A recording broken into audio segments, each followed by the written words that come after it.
हुकूमत गिराने का मिशन तेज हो गया। अपोजिशन लीडर शहबाज शरीफ की चौधरी बरादरान से उनकी रिहाइशगाह पर मुलाकात। अंदरूनी कहानी सामने आ गई। दोनों पार्टियों के दरमियान मुलाकात के 3 दौर हुए। शहबाज शरीफ ने कहा कि हुकूमत के खिलाफ तहरीक दम-ए-एतमाद लाने का फैसला किया है, साथ दिया जाए। अपोजिशन यकसू है, हुकूमत को घर जाना चाहिए। परवेज इलाही ने जवाब दिया, आने वाले दिन बहुत अहम है, सियासी सूरत हाल पर पार्टी से मुशावरत करेंगे।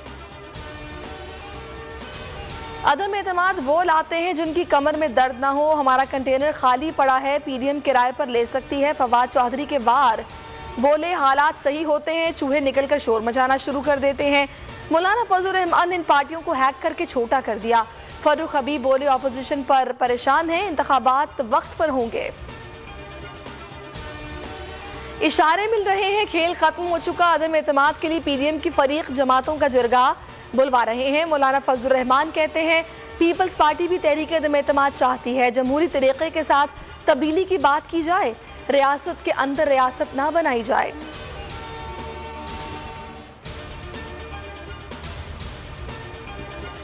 मौलाना फजल रहमान, घर की सीट तो जीत नहीं सके, हुकूमत को क्या गिराएंगे। असद उमर की अपोजिशन पर गोलाबारी, कहते हैं अदम एतमाद का ड्रामा फ्लॉप हो गया। अपोजिशन की सियासी जिंदगी मुश्किल तरीन हो जाएगी, इनकी बातों को संजीदा ना लिया जाए। खैबर पख्तूनख्वा बल्दियाती इंतखाब रीपोलिंग के बाद नताइज आना शुरू हो गए। सब नजरी DI खान मेयर की नशिस्त पर गैर सरकारी और गैर हतमी नताइज में PTI आगे। पहले मरहले में हंगामा आराई, उम्मीदवारों की वफात के बायस पोलिंग रोकी गई थी। चीन में एक फैसला होता है, सब अमल करते हैं। 18वीं तरमीम के बाद बहुत से मामलात में फैसले नहीं कर सकते। वज़ीर आज़म की साबिक सफरा और सिफारतकारों के साथ खुसूसी नशिस्त। कहा, सिंध और पंजाब में गंदम की अलग अलग कीमतें हैं, हमें पता ही नहीं सिंध में गंदम को कहाँ रखा गया है। मुल्क की मईशत दुरुस्त समत में है। चीन ने एतमाद का इजहार किया। दौरे के बाद ताल्लुकात मजीद मजबूत हुए। चीन ने कोरोना से निपटने की पाकिस्तानी हिकमत अमली की तारीफ की। सिंध यूनिवर्सिटी की तालिबा को अगवा करने की कोशिश। सेकेंड ईयर की तालिबा ने खौफ के बायस यूनिवर्सिटी छोड़ दी। अलमास का कहना है कि मोटरसाइकिल सवार लड़कों ने तशद्दुद के बाद अगवा करने की कोशिश की।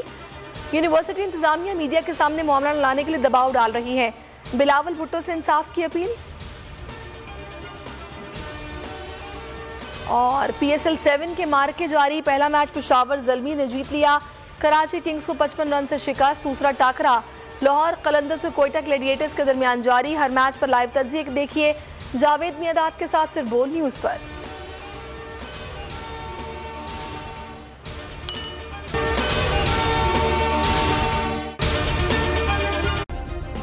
सब्सक्राइब करें और बेल दबाएं ताकि कोई खबर रह न जाए।